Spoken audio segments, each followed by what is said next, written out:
Hi guys! Good day and welcome back to our YouTube channel, Marjan's Garden. So ayan guys, nandito tayo sa loob ng ating greenhouse and gusto ko lang ipakita sa inyo yung ating mga firestorm and yung Adolphi dito guys. So ayan, 'di ba? Nabili natin 'to ng ano siya, leggy, tapos green na green talaga siya guys. So ngayon, tingnan nyo guys. So ang ganda na ng color niya, no?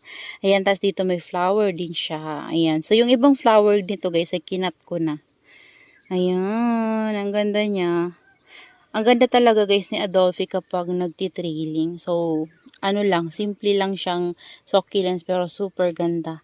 Pati itong ating firestorm. Ayan o. Ganda niya. So, ito, parang kinatan ko ata ito ng isa. Ito pala. Ito, kinat ko yung nandito. Nilagay ko lang siya dito guys. So, dyan. Kasi, parang sobrang na niya. Stem niya talaga, matanda na. So, ganyan. Kinat ko na lang siya para magkaroon siya dito ng baby. Ayan. Tapos yung ating dito, ayan, yung ating pendants. Ayan. Ito din siya, yung pendants natin na isa. Ganda nito guys. Ayan, kulubot nga lang siya. Ayan sila. Tapos yung ating variegated na pendants. Yan, may mga flower na sila guys, so. Yun nga lang, medyo matagal mag-open. Ayan, siguro ito malapit na kasi ganyan na yung itsura niya guys, so. Ganda ng guys, so variegated. Nainitan sila dito ng afternoon. Ito medyo na shade dito kasi yung net dito meron siya sa taas. Ayan. So, meron akong papakita sa inyo. Ito. Ang ganda nito guys, oh. Ayan yung aking adenium na dating nandun sa arrangement. So, nilipat ko siya sa ibang pot. Ayan. Kasi nagbago tayo ng tanim doon. So, ayan yung flower ng ating adenium. Ang cute niya guys, no? Ang ganda ng flower niya. Ang ganda ng details ng flower niya. Ayan. So, lang to? Mga grafting. Ayan siya, oh. Kaso may ganyan siya guys. Yan, ito nga, medyo, parang nasobrahan sa dehydrate. So, namatay yung dito na nakagraft. Ayan. So, sana hindi siya matuluyan. Pero ito, okay naman siya, guys. Ayan, ito pala, nanguha ko ng cuttings, nakaraan na yan, no. Diyan ko lang nilalagay. Ayan, hindi dito maayos, guys, kasi tingnan nyo yung itsura dito, oh. Kasi nasa sunburn yan. Yung dito banda, mayroon na sunburn. Ito pa, oh, sunburn pa yan guys, yung sa gitna. So, tinanggal ko na yung ibang na sunburn dyan. So, kaya ginawa ko, dito ko na lang muna sila. Kaya hindi ako nag-arrange dito guys, kasi sobrang init. Yung iba natin na mga succulents, kailangan talaga nasa malilim. So, wala kasi ako guys, net. Ayan. Wala pa akong net, kaya naman, ginagawa ko, sinisilong ko na lang muna sila.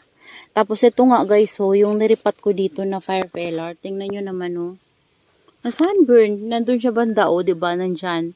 Tingnan nyo guys, oh, ganyan siya kapag ngayon. Tapos kapag hapon pala guys, ay natatamaan na siya dyan ng sobrang init. Ayan, ito yung nangyari sa kanya guys. Ang ganda-ganda pa naman ito. Ayan oh. Buti ito hindi naman napano. Ayan, silang dalawa. Tapos ito yung isa.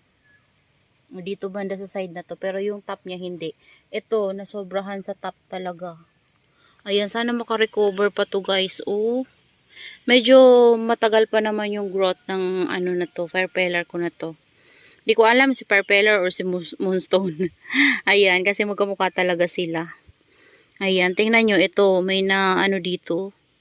Si Luella. Ano nangyari kay Luella? Ayan. And dito guys, ito yung papakita ko din sa inyo. Ito.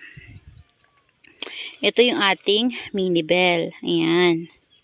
So, plano ko tong ikat kasi sobrang leggy na talaga yung stem niya. So, sobrang tangkad na ng mga stem niya. And plano ko siyang ikat para maipropagate natin guys. So, ito, accidentally, nung nakapasok yung manok dito, nung umalis ako, ito, accidentally siyang naputol ng manok. So, ito yung top niya. Ayan. So, hindi ko siya dinidilig pa kasi, plano ko nga siyang ikat.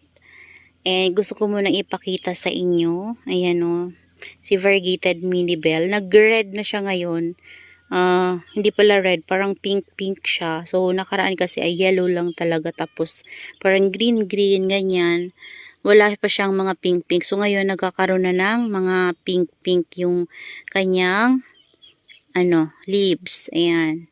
So, ito yung naputol ng manok. Ayan, nagkaroon siya ng maraming babies. Kaya naisipan kong ikat na lang to para maging cluster siya, guys. Magkaroon siya ng maraming babies din. Ayan, kagaya nito. Ayan, oh. Kapag husa talaga, guys, na puputol, no? Na aksidente na puputol. Ang ganda. Hindi siya namamatay. Pero kapag kusa nating ikat, minsan talaga namamaalam sila. Pero itatry ko pa rin kasi dry na dry tong soil mix na to, guys. Ayan, dry na dry tong pot naman ni variegated mini bell. So, itatry ko tong ikat. Ayan. Para maipropagate ko. So, diba? Maganda siya, guys, diba? Si variegated mini bell. Ayan. Ito po, ang ganda nito.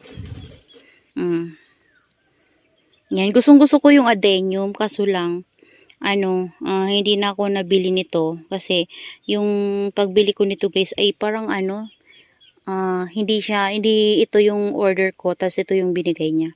So, bali, dapat yung isang puno ng, nito, yung nabayaran ko is 5. So, ang pinadala niya sa akin, 4 lang. And then, yung picture na pinakita niya, hindi naman yun yung pinadala niya. So, kaya hindi na ako bumili. 4 lang talaga sila, guys. Sabi niya, ang nakalagay dun, 5. And sabi niya, actual picture na yun. Pero nung dumating, hindi naman. So, nung sinabihan ko siya, binlock niya ako. Ayan, tapos wala nang reply. Ayan, kaya siguro scammer yun.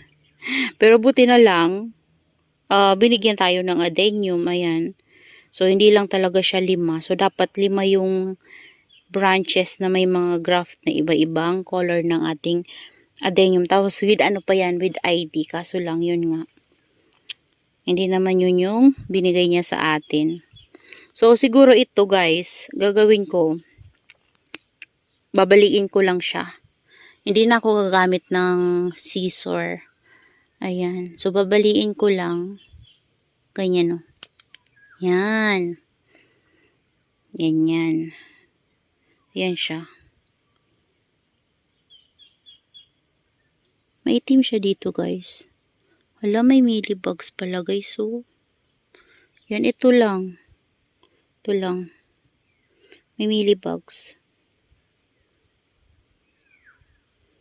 Ayan. So, dito ko muna siya, guys, ilalagay para maano siya,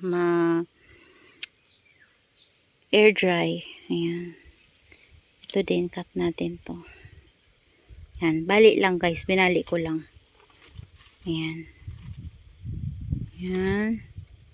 Dito din natin. Itatanim ko yan, guys, sa separate pot. Kasi sobra na talagang leggy niya. Maganda kasi kapag hindi tayo gumamit ng scissor. Ayan, kasi wala din kasi ako, guys, alcohol. So, kapag nag-cut tayo, dapat maglagay tayo ng alcohol sa kunting para hindi sila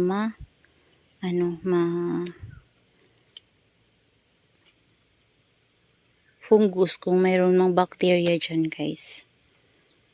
Ayan. Kaya, puputulin ko na lang siya ng kamay ko. Naku, ito, makunat tuloy to, guys. Ayan. Ayan. Tapos, mamaya, lalagyan ko siya ng, fungicide. Idikdik lang natin, guys, sa fungicide. Ayan, para magkaroon siya ng, mga new babies. Ayan. Ito nga, full bar siya, guys. So, ito talaga yung nakato. Tinusok ko lang to dito. Yan, sobrang dry na to, guys. Ayan, may mga lepro pa tayo dyan ng ghosty. Ayan, lalagyan natin siya ng fungicide, guys. Yung sugat. Naman ko na lang. Ayan, lalagyan natin para safe siya. Tapos ito, dinikdik na rin sa ating fungicide. Ayan, Ditanium, guys, yung gamit ko. Ayan, ito na siya. Kunin ko lang para may pakita ko sa inyo ng maayos. Ayan.